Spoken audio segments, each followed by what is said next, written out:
নমস্কার বন্ধুরা, আমি সুপর্ণা আর তোমরা দেখছো সুপর্ণার রিয়েল ব্লগ। আবারও একটা মিনি ব্লগে তোমাদের সকলকে স্বাগত। কেমন আছো তোমরা সবাই?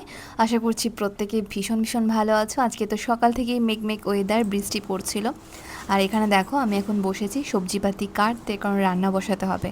বেলা অনেকটাই হয়ে গেছে, মাম্মাম স্কুল থেকে চলে এসছে, এবার রান্না বান্নাটা সেরে নিই। তো আজকে কী রান্না করছি চলো আজকে ব্লগে তোমরা দেখতে পাবে। দেখলে আলু টুলু সব ছাড়িয়ে নিয়েছি। এখানে প্রেশার কুকারে বেশ খানিকটা সর্ষের তেলে খানিকটা গোটা জিরে ফোড়ন দিলাম। কেটে রাখা আলুগুলোকে ধুয়ে নিচ্ছি। দেখবে আলু খানিকক্ষণ কেটে রাখলেই হয়েছে, ব্যাস জলে না দিলে আলু একদম লাল হয়ে যায়। দুবার তিনবার ধুয়ে নিয়েছি। আর খানিকটা মসুর ডালও ধুয়ে নিচ্ছি। আজকে একটুখানি আলু দিয়ে মসুর ডাল করব।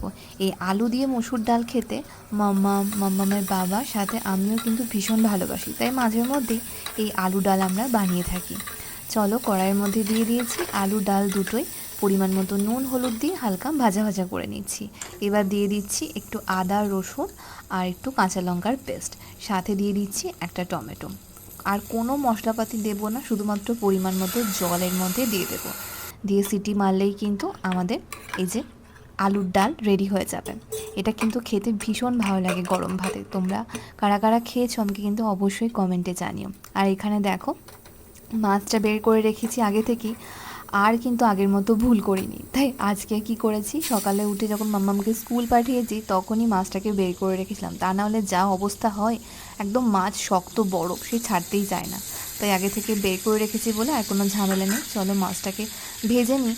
সাথে আবার তোমাদের দাদা একটা চিকেন নিয়ে এসছে, বলেছে যে আমাকে যে আমি মাছ খাবো না, আমার জন্য চিকেনটা করে দিও।